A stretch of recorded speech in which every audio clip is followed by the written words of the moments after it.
Statement of Alfred Breekon regarding a new pair of workers at his delivery company. Original statement given May 15th, 1996. Audio recording by Jonathan Sims, head archivist of the Magnus Institute, London. Statement begins. 3 years. It was 3 years ago when they arrived. It wasn't much, the little delivery company I'd built up, poured my heart and soul into. I don't know why they wanted it, but they did. Breekon and Sons, I'd always wanted to call it, but I was always unlucky when it came to love, so in the end I called it Breekon and Hope. Just my own little joke. Backfired on me plenty.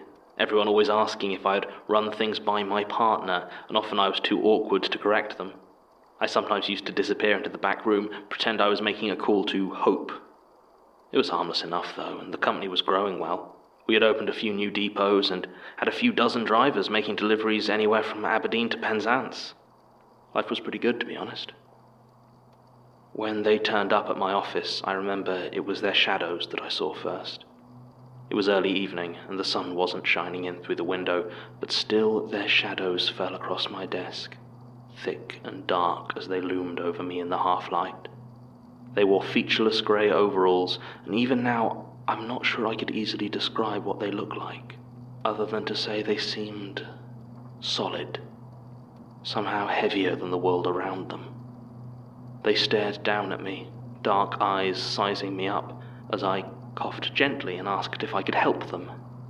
They traded a few words between them in another language, I think it was Russian, before turning back to look at me. At this point I was pretty sure these guys must be mafia, probably trying to shake me down, so I waited until it was clear what they wanted from me. But the silence just stretched on and on and on, and eventually I cracked. I held out my hand. "Arthur Breekon, at your service. Who might you be?" There was another pause, shorter this time, before the slightly taller of the two, at least I think one was taller, turned to his companion and opened his mouth. "Breekon, at your service. Who might you be?" Instead of the Russian accent I had expected, he spoke in a broad, cartoonish Cockney that I assumed must have been a mocking impression of my own voice. I began to stand up to tell these jokers to get out of my office, but as I did, the shorter one turned to his companion and in a similar voice replied, "The name's Hope. What can I do for you?" I don't know why this shook me so much, but it stopped me right in my tracks. I just watched as they repeated these two phrases back and forth between themselves, introductions made over and over again.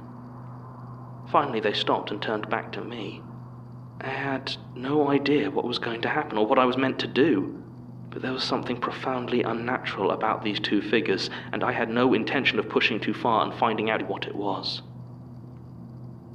It was a sunny day in June, and the window was open to a bright field behind the building. I didn't notice the butterfly until it had landed on the one who kept calling himself Hope. With a slow, languid motion, he picked it up. He looked at it for a couple of seconds, then looked at me. Then he ate the butterfly, not slowly or particularly fast. He just placed it carefully in his mouth and began to chew. As his partner did this, the one who seemed to have taken my name held out his hand to me. "Keys," he said. This time the words still lightly accented with Russian. I gave them to him. I took the keys to the oldest of the vans and just handed them over. Anything to get them out of my office. I'm not a small man, you understand, and I'm not used to feeling intimidated.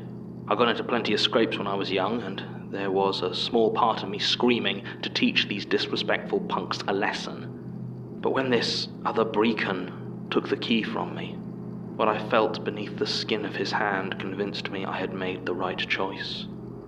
Then they turned and left. I wish I could say that was the last I saw of them, that they stole one of my vans and drove away never to return. But they did return. And even worse, they started to make deliveries. They were innocuous at first, the right things delivered to the right people on time. Then it became the right things delivered to the wrong people. Then the wrong things being delivered. Then the very wrong things. Strange folk began coming around asking for Breekon and Hope, and when I told them who I was, they just shook their heads, and I knew who they were after. They often brought crates or boxes with them, and once a sack full of hair. I never opened any of these or looked too closely when they came around. There was something in me that wanted to believe if I was smart and kept my head down, maybe I could somehow get through it. I couldn't accept that something like this could just turn up and casually destroy me without cause.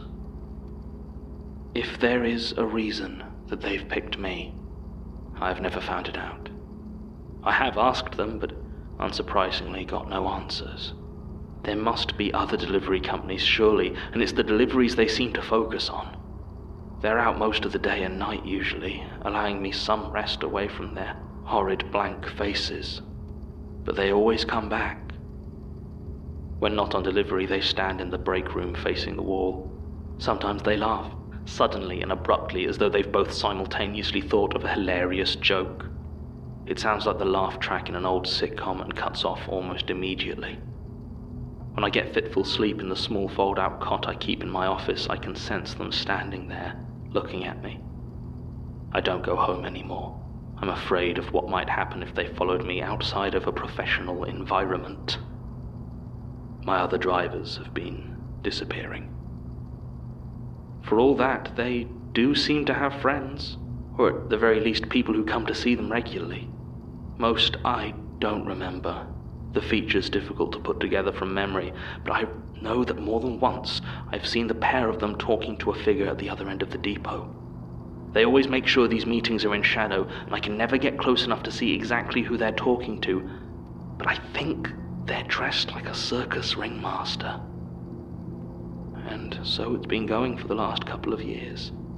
I think I might even be paying them, though it's hard to tell. The account book, as well as the shipping logs and manifests, keep filling up with entries I don't remember, although it is definitely my handwriting. I am not sure how long this might continue for. Maybe years, maybe forever. Whatever fight was in me at the beginning is gone. Occasionally, when they first began to take over, I would start to march up to them, my mind whirring, filled with demands and threats and ultimatums. Then they'd look at me with those blank, impassive eyes, and I'd feel all my resolve simply melt away. Now it's just a memory, a daydream. I've forgotten the taste of determination. It won't last forever, though, because I think they've decided they're done with me. I came into work yesterday to find a box sat on my desk. The address and label had been completely scribbled over in black marker pen, and it was impossible to tell from what was left where it had originally been sent to. It didn't matter, though, because on top of it, written in my handwriting with a vicious precision I've always lacked, were the words, "Return to sender." They'd put it there for me. They'd never delivered to me before. The package was still, but every part of me recoiled from it.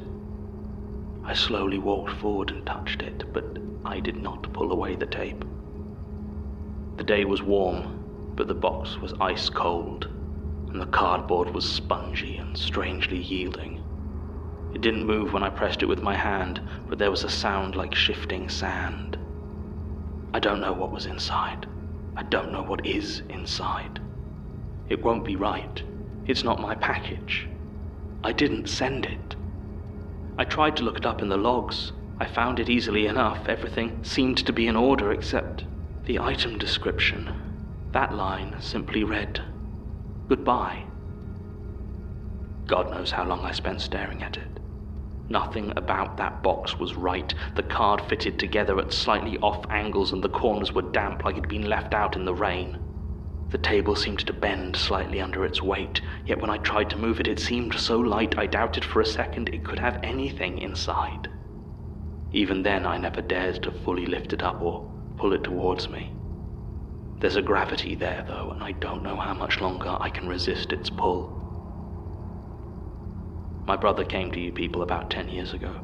He had been having visions of demons and witches and came to discuss them with you. He never recovered, but he always told me that there was little quite as freeing as making a statement for you. So I snuck away. But I need to be back soon. It has been freeing talking to you, but not enough to free me from my fate. I am not the sender, but I am going to open that package. I know I leave Breekon and Hope deliveries in safe hands. Safe hands where the skin feels wrong. Statement ends. I found Mr. Breekon, the real one. It's strange. For all he talks of worrying that what's in the box will get him, all the bite marks appear to be coming from the inside going out. What does it mean when death no longer phases you, even the most grotesque? Perhaps it's a sign I'm adapting to my new situation. Useful, I suppose, but... I was right about the Newcastle depot. It's still here, and it seems like it's been deserted for a long time.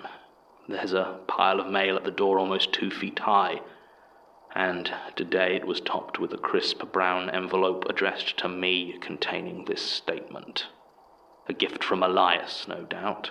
He could have sent this to me any time, filled me in on Breekon and Hope, but no. I had to find it myself, just in time for him to show me he knew all about it. Cocky prick. Still, there's not actually as much information here as I'd hoped, either here or in the statement. It shows that Breekon and Hope didn't own the company, I guess, that those aren't their real names. It does seem to confirm that they have some connection to the circus, judging by clandestine meetings with someone apparently dressed as a ringmaster, as if it's not obvious if you're dressed as a ringmaster, and their apparent Russian origins. I say origins, perhaps it's just the last link in a very long chain. If the circus is connected as closely to the stranger and the unknowing as I believe, I should probably keep an eye out for delivery vans. The other useful thing I found here was one of the old logbooks. It lists deliveries quite a ways past the point where the company technically ceased to exist, right up to 2013. I need to go through it in more detail, but probably not here. This place is done with its story. It's just empty. I don't like it.